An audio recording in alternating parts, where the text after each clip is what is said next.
हे दररोज दररोज एक त्यांचा राऊंड असतो. इथं देवाची पूजा करून परत खाली जातात. म्हणजे आजच्या ह्या काळामध्ये आपण जर आपण तरुण मुलं आपण तरी आज यायचं म्हणलं, ही तरुण मुलं हे सगळे दिसणारे पर्यटक सगळे जर यायचं म्हणलं तर घामाघूम आपले टीचर्स. आज आपल्या किल्ल्यावरची ट्रिप जर म्हणलं तर मोठी अवघड गोष्ट असते, कारण तुम्हाला सांभाळणारे टीचरच थकलेले असतात. त्यामुळे तुम्हाला वरती येऊन परत सांभाळणं ही मोठी कसरत असते त्यांची.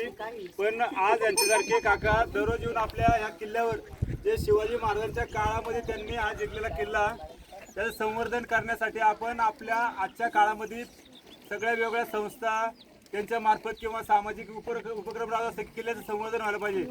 गेले 10 वर्षापूर्वी अशी परिस्थिती, किल्ल्यांवर फक्त काहीतरी लिहिणं, कचरा टाकणं अशी परिस्थिती होती. कोणतरी जोडपं येऊन बसणं, असं गुलगुल गप्पा मारणं हे किल्ल्यावर होत होतं. पण आता हे बऱ्यापैकी 100% थांबल्यासारखं वाटतं. कारण आपण कुठल्याही जरी किल्ल्यावर गेलो तरी आपल्याला असे चित्र दिसत नाही, कुठं कचरा गेलेला दिसत नाही. आज आपण 2 ऑक्टोबरच्या दिवशी शाळेला सुट्टी असताना सुद्धा हा मॅडमनी जो उपक्रम राबवला की आपण शाळेच्या सुट्टी दिवशी आपण ही ट्रिप काढू, म्हणजे स्वच्छता अभियान सुद्धा होईल. म्हणजे आज किल्ल्याचं नकळत आपण स्वच्छतेचा एक कार्यक्रम आपण घेतला, जो 2 ऑक्टोबर महात्मा गांधी जयंती आणि लाल बहादूर शास्त्री यांची जयंती आहे. तर या दोघांच्या जयंतीनिमित्त आपण आज किल्ल्यावर आलो आणि छोटीशी एक आपण संवर्धन कुठलं की किल्ला काय असतो हे आपल्याला पाहिजे. म्हणजे आपण बऱ्याच जणांनी अनेक किल्ले पाहिले असतील आणि भविष्यात सुद्धा आपल्याला पाहिजे. तर किल्ल्यांचं संवर्धन कसं केलं पाहिजे किंवा शिवाजी महाराजांनी त्यांच्या काळामध्ये म्हणजे 400 वर्षापूर्वी जे आज आपण आधुनिक जे इमारती बांधतोय तर त्या बांधल्यानंतर लगेच लिकेज होणं किंवा कुठं पडलेलं आपला लक्षात येतं किंवा कमकुवत काम आपण बघतो. पण त्या काळामध्ये सगळे प्रामाणिक लोक होते त्या काळामध्ये.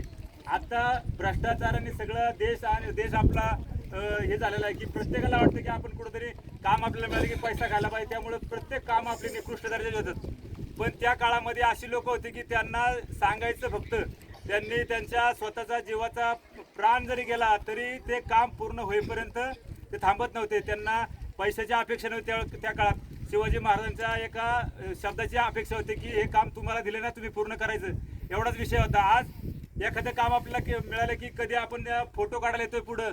आणि आता प्रत्येकाला माहिती आहे की एखादं सामाजिक काम आता आपल्या हातात घेतलं, समाजात बघतोय आपण सगळे की ते कार्यक्रमाचा इव्हेंट करताना त्यांना सगळे फोटोग्राफीवर चाललेलं असतं. आता आपल्या भारतामध्ये किंवा आपल्या महाराष्ट्रातच घ्या, एखादा समजा रस्त्याचं काम जर आता पुण्यात मेट्रोचं काम परवा उद्घाटनावरून वाद झाले होते की उद्घाटन करायचं कधी नाही आलं तर मग ह्यांनी करायचं का त्यांनी करायचं, हा फक्त श्रेयवाद चाललाय.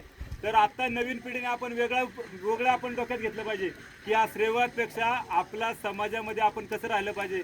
जाती भेद हा सगळा बाजूला ठेवून आता आपलं इलेक्शन जवळ आलं तर सगळा जातीभेद चाललाय. मराठा, कुणबी, हे ते ओबीसी या सगळ्या जातीभेद चाललाय. आम्ही तर शाळेमध्ये असं सगळं शिकवतो की आपण सगळ्यांनी एकसारखं राहिलं पाहिजे. पण शाळेची पायरी आपण ओलांडली की आपल्या घरामध्ये चालू होतं की हा ह्या जातीचा तो त्या जातीचा. पण सगळं मुलांना जातीभेद हा आपल्या भविष्यात जाऊन सगळ्यांनी विसरला पाहिजे. हे राजकारणी लोक किंवा राजकारणा पाठीमागे असते सगळे लोक या पाठीमागे सगळे बरबटलेले आहेत. त्यांना फक्त राजकारण आणि समाजामध्ये विरह निर्माण द्वेष निर्माण करायचं काम करतात. कारण त्यांना स्वतःचं काहीतरी स्थापन करायचं असतं किंवा राजकीय काहीतरी पोळी भाजायची असते म्हणून.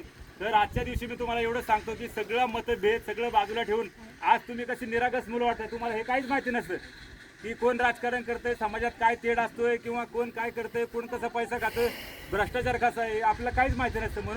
म्हणून आपण मुलांकडे एक वेगळ्या दृष्टीने बघतो. पण हीच मुलं हळूहळू गेल्यानंतर आपल्या समाजाच्या पावलावर पाऊल ठेवून किंवा आपल्या आईवडिलांचे विचार घेऊन पुढे जाऊन ऑटोमॅटिक आपल्यामध्ये बदल होत जातो. तो बदल व्हायला नाही पाहिजे. आज भारतामध्ये कुठलीही अशी शाळा नसेल की त्या शाळेमध्ये असं द्वेष पसरण्याचं काम कुठल्या शाळेमध्ये शिकवलं जातं. पण तरीसुद्धा शिकवलं तरी आपण आपल्या 100% आपण डोक्यात घेत नाही. शाळेतून जेवढं आपण शिकतो ते आपण त्यातून 10वी 12वी झाले की सोडून देतो आणि जे आपल्याला वाटतं तेच करतो. जे आपले शिक्षक त्यांना वाटतं तेवढं चांगलं शिकवण्याचा प्रयत्न करतात आणि त्यांना असं वाटतं की आपण आपला समाज चांगला घडला पाहिजे, आपल्यामध्ये असं नकोय. तरी हे घडत असतं तर आमच्याकडून आम्ही प्रयत्न करत असतो की हे व्हायला नाही पाहिजे.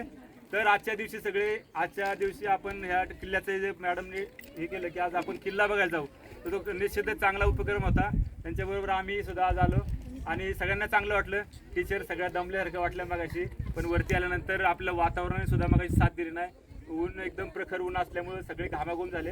आणि विशेष या किल्ल्यावर आज आपण जर बघितलं तर इथं सावली नव्हती, बसण्यासाठी अशी वेळ नव्हती. पण मुलांच्या डोक्यावरून असं मुलांकडे बघून काही वाटलं नाही की जास्त ऊन लागतंय, ते आम्हालाच लागत होतं. मुलांना काहीच वाटलं नाही. तर ठीक आहे, धन्यवाद. आजच्या दिवशी आपण महात्मा गांधींचे पुन्हा एकदा मी त्यांना विनम्र अभिनंदन करून आजचं मी माझे 2 शब्द संपवतो. आणि आपल्या